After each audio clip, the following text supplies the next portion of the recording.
Hi everyone, I'm Carol Keller, Independent Stampin' Up demonstrator from Illinois in the United States, coming to you today as part of our Global SU Vlog Hop, and our theme is techniques. So for today, I am showing you the technique of shadow stamping. It's very simple, but I think it's very stunning, and I hope you like it. And I'm going to turn my camera around, and we will get started making the card. Here is the card we are going to make today.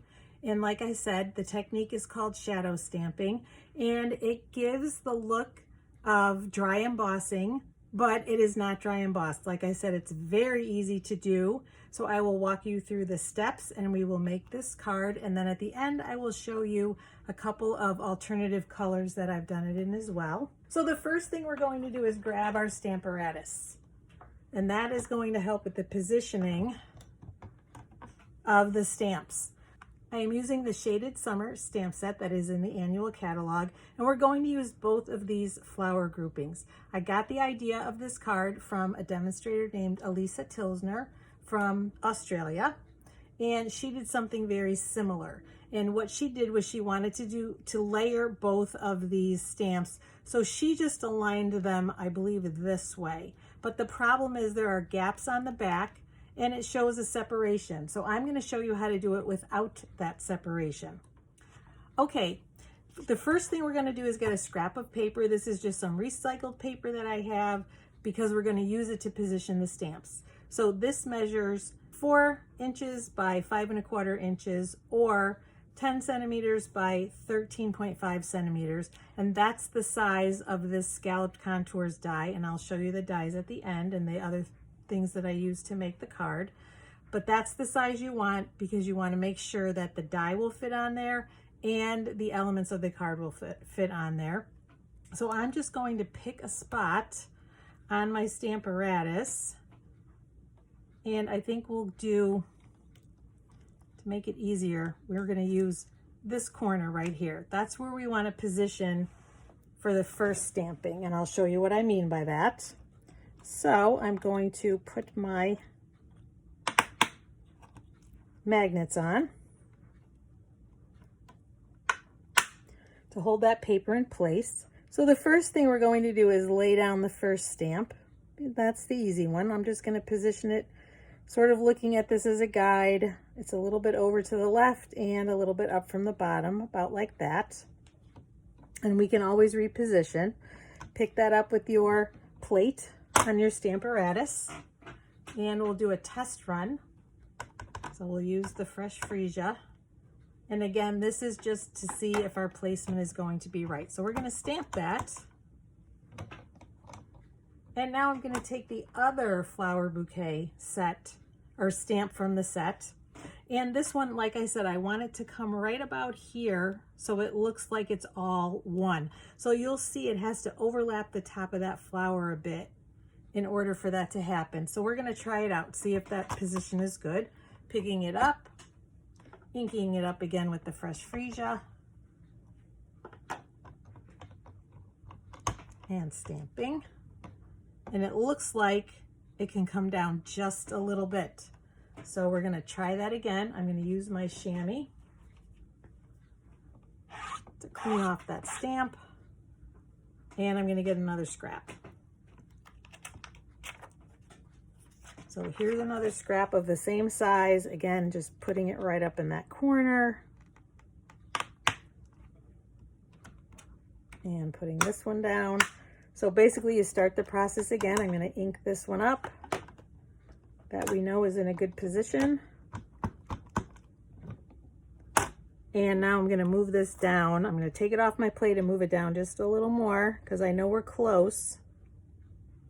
And we'll see how that works.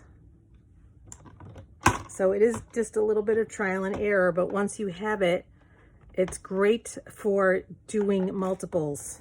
They will be quick and easy. All right, I think that looks a little better. I can even put it maybe a little bit closer, but I think I'm going to call that good. For the first card, it was a little closer. You can see it butted up right against it, so maybe we'll try it one more time. And this is, again, why you use computer paper. And let's hope third time is the charm. And it doesn't matter if it's not inked perfectly because this is a test run. And put it down just a little bit lower.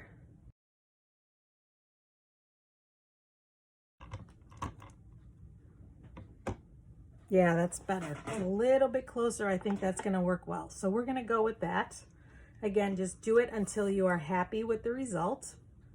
And now we're gonna bring in our scalloped contour die that I've already cut. So it's the same thing. It's gonna fit right in that corner there. And we're gonna use our magnets to hold it down. And to make sure those tips are right up against each of the lines, because that will help you with positioning for step 2. So let me clean the stamps again. Don't forget to do that or this won't work.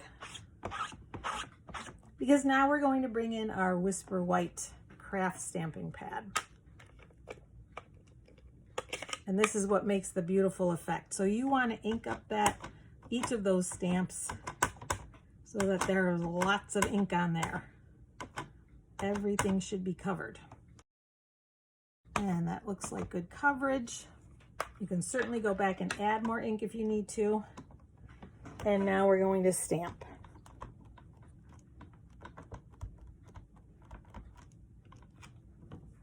Oh yes, I've got good coverage. It looks like maybe a tiny bit more for that small flower. I'll do it again.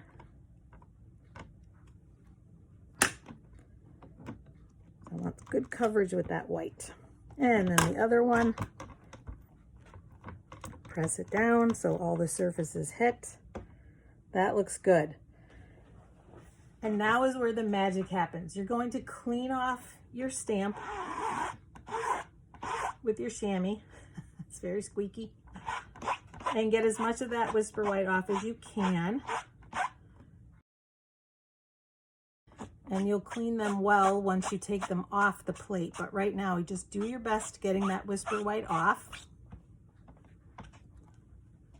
And we're going to bring in our fresh Freesia. But before we do that, we're going to take this and we are going to move it just a smidge down and over, the tiniest little bit. It's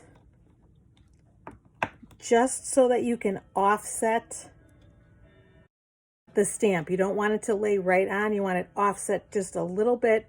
That's what gives you your beautiful shadow. So it's down just the tiniest bit from each edge. So down and to the right. And we'll ink both of them with the fresh Freesia. Oh, and that's right, before we stamp, we do want to make sure this is dry. So I'm actually going to take it off the plate and use my heat tool, and we're going to make sure it's dry because that will give us a better result. If you don't have a heat tool, you can just set it aside, especially if you are doing multiples. Just do everything in your Whisper White and then wait till they dry and then come back and use your color. So we'll just take the heat tool just for a few seconds. We just want to make sure that Whisper White is dry.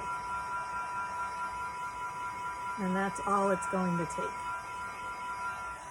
We don't want to do it too much because it can warp your cardstock or even burn it if you do it too long. But I'd say that looks pretty good. So again, slightest bit off from where those lines are. It really is just the tiniest little fraction.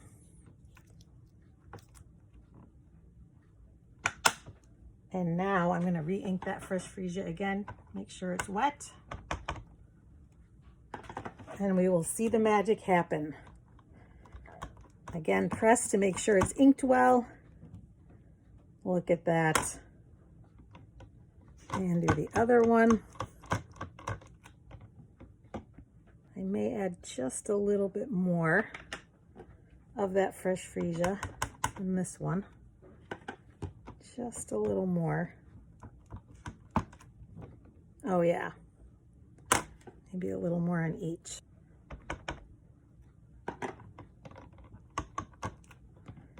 And that gives it that beautiful depth of color. So that's all there is to it. So again, if you're assembly lining, you just do the Whisper White first, and then whichever color or colors you're using. Like I said, I did a couple of different ones, so I will show you at the end. Let's take that Stamparatus out of the way.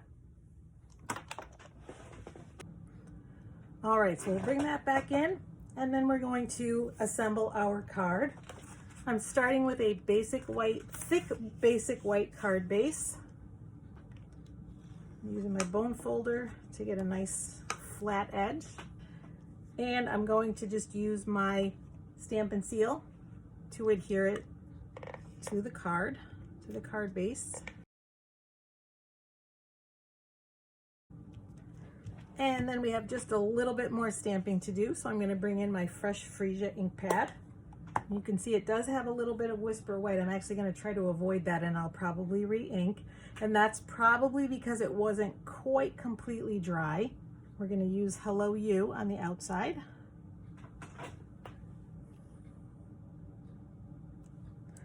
I was going to put a label, but I felt like it was taking away too much. I tried using the double oval punch, but I felt like it really just took away from this beautiful bouquet. So I decided against it and just stamped right on the card. And then for the inside,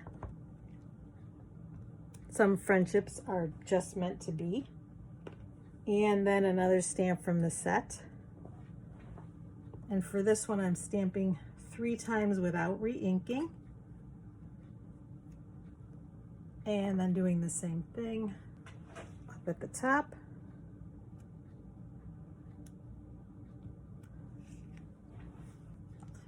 And we'll do the same thing on the envelope, like this.